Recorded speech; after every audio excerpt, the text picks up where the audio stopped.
the late 1950s, even entry-level American cars were getting quite large. The 1956 to 58 Studebakers would be the last of their traditional standard models. In 1958, prices ranged from $1,800 to $2,700, with sales just over $40,000. Wheelbase ranged from 117 to 121 inches, length 202 to 206, and weight 2,700 to 3,500 pounds. Base engine was a 3.1 liter, 187 cubic inch inline six with 101 horsepower, or you could opt for an 180 horsepower, 4.2 liter, 259 cubic inch, or 225 horsepower, 4.7 liter, 289 cubic inch V8. A 289 President could do 60 in 11 seconds and reach 105 miles an hour. The standard 57 Ford used 116 to 118 inch wheelbase, was 202 to 208 inches long, weighed 3,200 to 3,600 pounds, and cost $1,900 to $2,600.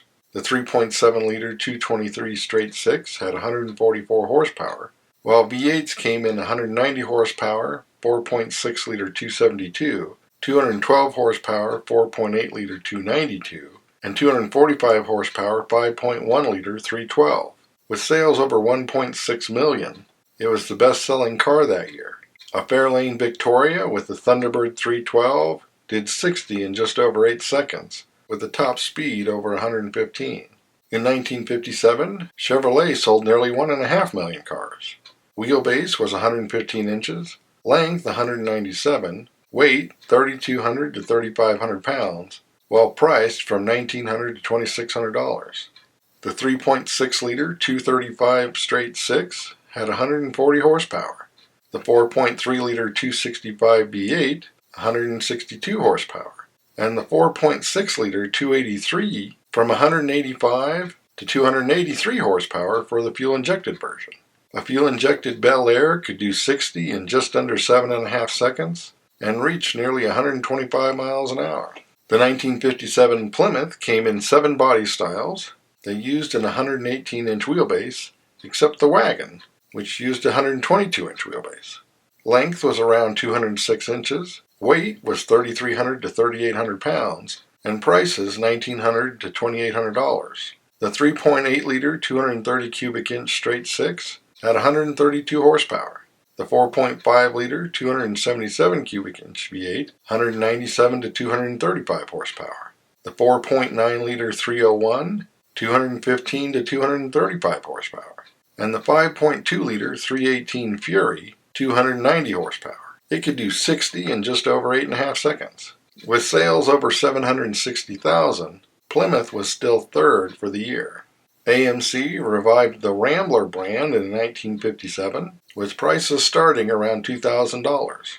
With a smallish 108-inch wheelbase, it was 191 inches long and weighed 2,900 to 3,400 pounds. Engines included a 3.2 liter, 196 cubic inch straight six with 125 to 135 horsepower, a 4.1 liter, 250 cubic inch V8 with 190 horsepower, or the Rebel with a 255 horsepower, 5.4 liter 327.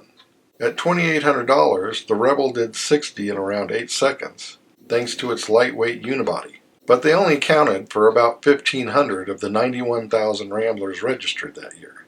All 1957 Dodges used an 122-inch wheelbase, were about 212 inches long, weighed between 3,400 and 4,000 pounds, and cost $2,400 to $3,200 to start. Its 3.8 liter 230 straight six had 138 horsepower. The standard V8 was 5.3 liters, or 325 cubic inches, with 245 to 310 horsepower. But a 340 horsepower 5.8 liter 354 was optional on the D500.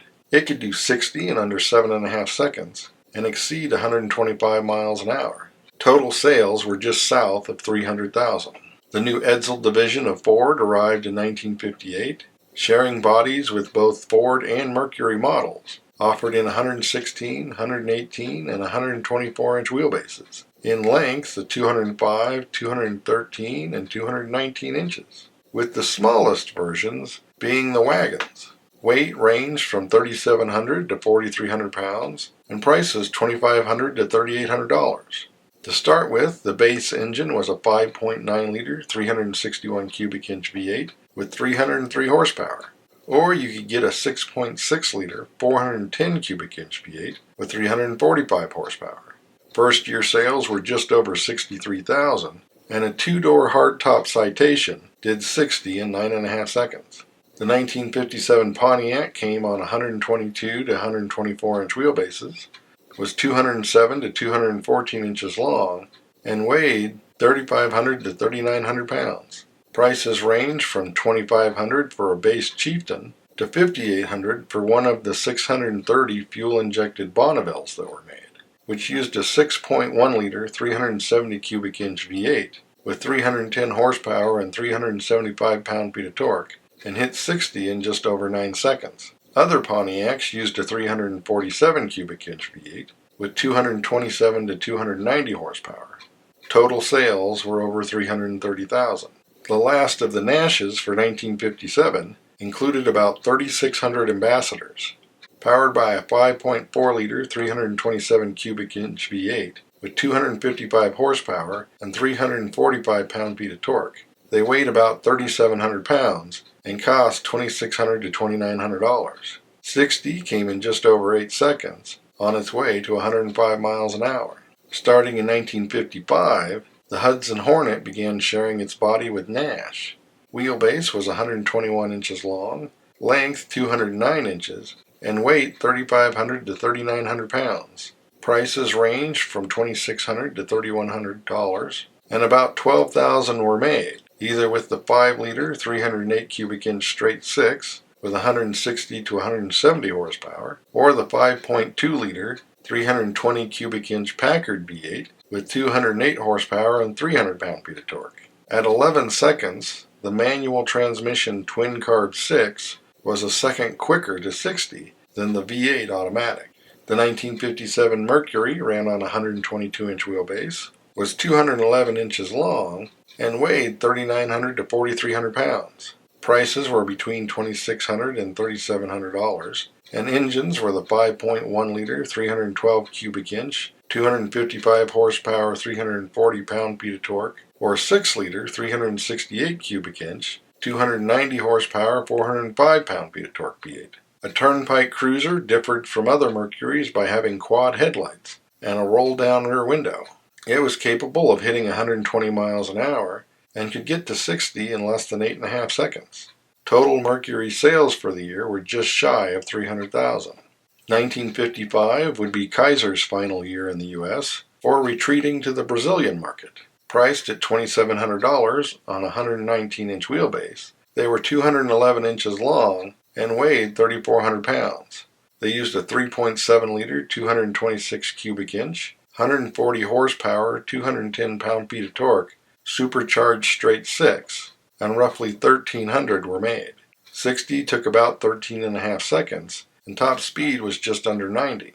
Oldsmobile for 1957 used an 122 to 126 inch wheelbase, were 208 to 217 inches long, weighed 4,000 to 4,600 pounds, and cost $2,800 to $4,200. The engine was a 371 cubic inch V8 with 277 to 300 horsepower and 400 to 410 pound-feet of torque. A Golden Rocket 88 did 60 in 8.5 seconds and could reach 120. Nearly 385,000 Oldsmobiles were sold for 1957. 1958 Buicks were priced from $2,700 to $5,100, weighed 4,100 to 4,700 pounds, and were 208 to 215 inches long on a 122 or 128 inch wheelbase. The 6-liter, 364 cubic inch V8 came in 250 horsepower to 300 horsepower, 400 pound-foot of torque versions. A Super Riviera took 10.5 seconds to get to 60 and could do 120 miles an hour.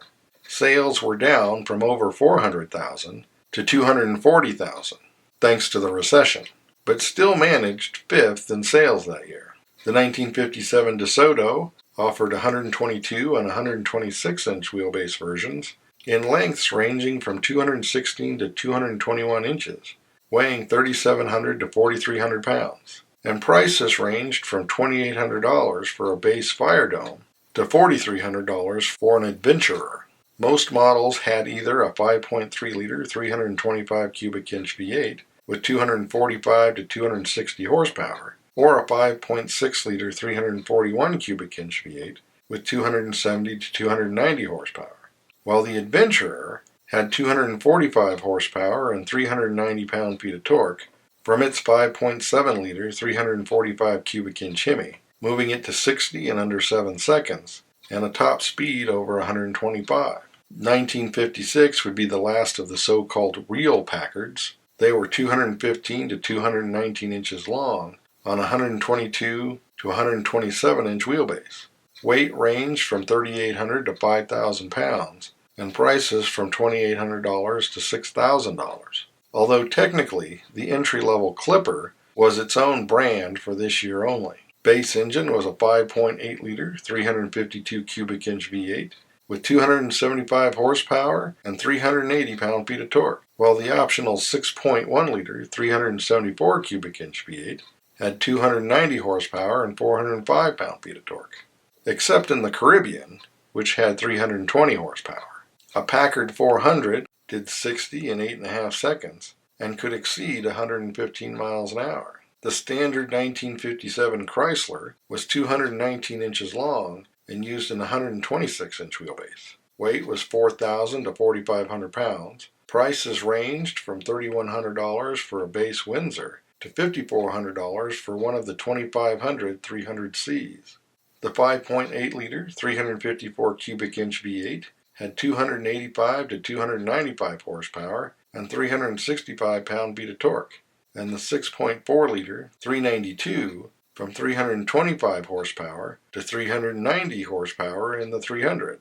A 300C could hit 60 in under 7 seconds and do nearly 135 miles an hour. A 57 Lincoln was 225 inches long on an 126-inch wheelbase, weighing 4,400 to 4,700 pounds and costing $4,700 to $5,400. The 6-liter 368 cubic inch V8 had 300 horsepower and 415 pound-feet of torque and got to 60 in about 8.5 seconds and could nearly reach 120. More than 40,000 were sold. There were roughly 16,000 1958 Imperials, priced between $4,800 and $6,000.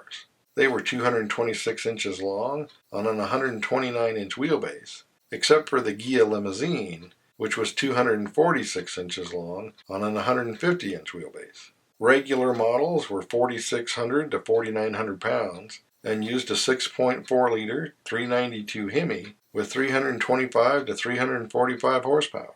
A Southampton could reach 60 in just over 8 seconds and exceed 120 miles an hour, while the 1958 Cadillac came in 130, 133, and 150-inch wheelbases, 222, 225, and 237-inch lengths, and weighing 4,700 to 5,400 pounds. Prices ranged from $4,800 to $8,700, and all used the 6-liter 365 cubic inch V8 with 310 to 335 horsepower and 400 to 405 pound-feet of torque. With 120,000 in sales, it managed 10th place for the year, and a Coupe de Ville could do 120 miles an hour and get to 60 in 10.5 seconds.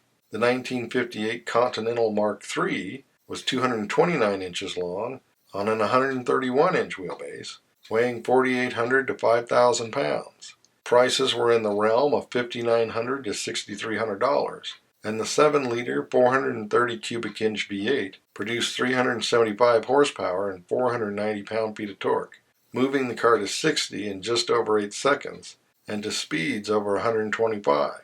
And it could dwarf almost anything on the road, particularly imports. From Britain, the Standard brand offered the Vanguard Phase 3 from 1955 to 1958. It had an 103-inch wheelbase, was 172 inches long, and used a 2.1-liter inline 4 with 68 horsepower. A test car priced at 1,000 pounds did 60 in under 22 seconds, reached nearly 85 miles an hour, and got almost 22 miles per gallon. Roughly 37,000 were made. The Vauxhall Cresta of 1958 was on an 105-inch wheelbase and was 179 inches long. Its 83 horsepower, 2.3-liter inline six moved the car to 60 in under 17 seconds, got 21 miles per gallon, and could reach 90 miles an hour, all for under 1,100 pounds. Morris revived the Isis name from 1955 to 1958, selling about 12,000 of them. Wheelbase was 108 inches, length 178, available in four-door sedan or two-door estate. The 2.6-liter had 90 horsepower and 124 pound-feet of torque, reaching 90 miles an hour and 60 in the low 17s. The Ford Zephyr Mark II arrived in 1956. It had an 107-inch wheelbase, was 179 inches long, and could do almost 90 miles an hour and got 23 miles per gallon. Its 2.6-liter straight six produced 90 horsepower and 137 pound-feet of torque, moving the car to 60 in the mid-15s. The Riley 2.6-liter of 1957 to 1959 had 101 horsepower and 142 pound-feet of torque. It had a relatively long 114-inch wheelbase, but was only 185 inches long and weighed 3,700 pounds. 60 came in 16 seconds, and it could do 95 miles an hour. 1958 gave us the Alvis TD21 on an 112-inch wheelbase. It was 189 inches long and 3,300 pounds. The 3-liter straight six had 103 horsepower and 163 pound-feet of torque, giving the car a 0 to 60 of less than 14 seconds and a top speed over 90. Bristol's 405 produced 105 horsepower and 112 pound-feet of torque from its 2-liter straight six. It was 189 inches long on a 114-inch wheelbase and weighed 2,800 pounds. The big Humbers of 1957 and 8 had a 110-inch wheelbase, were 185 inches long, and weighed 3,600 pounds. The Hawk used a 2.3-liter with 79 horsepower and 120 pound-feet of torque, and the Super Snipe 112 horsepower and 137 pound-feet of torque 2.7-liter, which had a high 17-second 0 to 60 and a top speed close to 95. The Rover P5 was introduced in 1958 on an 111-inch wheelbase. They were 187 inches long, weighing 3,500 pounds, and used a 3-liter straight six with 115 horsepower and 164 pound-feet of torque. 60 was under 15 seconds, and top speed over 95. The Aston Martin Lagonda 3-liter also arrived in 1958, although only 270 would be made. It had 140 horsepower and 160 pound-feet of torque on a 114-inch wheelbase and was 196 inches long and 3,800 pounds. 60 came in under 13 seconds, and it could exceed 100 miles an hour. Austin's Princess 4 had an 122-inch wheelbase and was 201 inches long and weighed 4,500 pounds. It had 150 horsepower from its straight six of 4 liters and could do almost 100 miles an hour. The 1954 to 59 Daimler DK400 had a 130-inch wheelbase, was 217 inches long, and weighed 4,500 pounds. The 4.6-liter straight six made 167 horsepower and 260 pound-feet of torque for 60 in under 17 seconds, and a top speed over 90. The S1 Bentley of 55 to 59 had a 4.9-liter straight six with 178 horsepower and 173 pound-feet of torque, pushing it close to 100 miles an hour. At 4,200 pounds, it was 212 inches long on an 123-inch wheelbase, unless you opted for the 127-inch long wheelbase version. It was essentially the same car as the Rolls-Royce Silver Cloud of the same period, with the same dimensions and output, one of which was tested for just under 5,100 pounds, reaching a top speed near 105 miles an hour, and getting to 60 in 13.5 seconds, while getting 12 miles per gallon. Jaguar made more than 6,200 of the Mark 8 of 1956 to 58. On an 120-inch wheelbase, it was 197 inches long and weighed 3,800 pounds. The 3.4-liter came in 160, 190, and 210 horsepower versions, with up to 216 pound-feet of torque. The fastest versions could do 60 in under 9.5 seconds and exceed 115 miles an hour. The French Peugeot 403 came in 105 to 114-inch wheelbase, with lengths from 176 to 181 inches. The standard engine was a 57 horsepower, 74 pound-feet of torque 1.5 liter, or you could opt for a 1.8 liter diesel with 54 horsepower and 80 pound-feet of torque. 60 took over 21.5 seconds, and the top speed was just shy of 80. 1 million would be made over the next decade. The Citroën DS gave the world a peek at the future, or so it seemed. On a 123-inch wheelbase, length ranged from 190 inches to 197 for the wagon. Weight was 2,800 to 3,100 pounds. The 1.9 liter, 74 horsepower, 101 pound-feet of torque inline 4 could do 60 in under 20 seconds and reach speeds above 90. Simca's Vedette of 1954 to 57 was on a 106-inch wheelbase, was 178 inches long, and weighed 2,500 pounds. The tiny 2.4-liter V8 had 75 horsepower, and roughly 105,000 were made. The Renault Frigate ran until 1960 with its 110-inch wheelbase and 185-inch length. It weighed 2,700 pounds. It upgraded to a 2.1-liter for 1956 that would produce 80 horsepower. In Germany, Porsche saw a short revival with the Sachsenring P240 of 55 to 59. It was 188 inches long on a 110-inch wheelbase and weighed 3,300 pounds. The engine was a 2.4-liter 6 with 79 horsepower and 123 pound-feet of torque, hitting 60 in under 20 seconds with a top speed near 80. Opel finished the decade with the P1 Capitan. On a 110-inch wheelbase, it was 188 inches long and weighed 2,900 pounds. With a 2.5-liter straight 6 with 79 horsepower and 136 pound-feet of torque, top speed was near 90, and 60 came in the mid-16s. 1,000 Borgward-Hansa 2402 Pullmans were made. They were on an 111-inch wheelbase and were 187 inches long.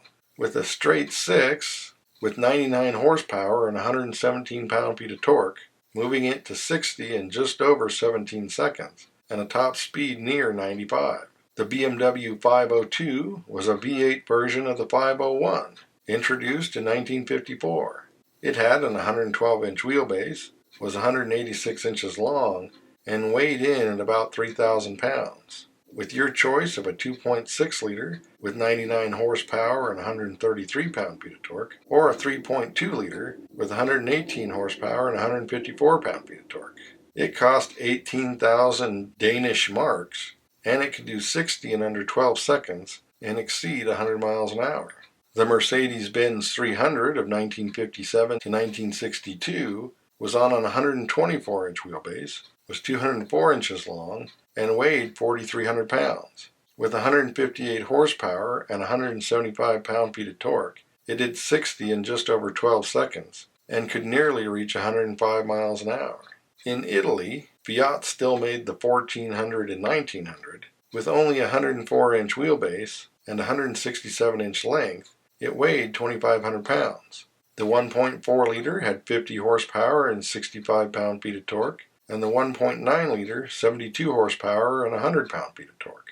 It could do 60 in the high 19-second range and hit speeds over 85. The 1958 Alfa-Romeo 2000 Berlina was on a 107-inch wheelbase and was 185 inches long, weighing 3,000 pounds. The inline 4 was good for 104 horsepower and 112 pound-feet of torque, moving the car to 60 in 13.5 seconds and a top speed of 100. Starting in 1957, the Lancia Flaminia Coupe was 177 inches long on a 99-inch wheelbase, and the sedan 192 inches long on a 113-inch wheelbase, with weight starting around 3,200 pounds. The 2.5-liter was available in 101 horsepower and 117 horsepower, 137 pound-feet of torque, which could do 60 in under 12 seconds and top 115 miles an hour.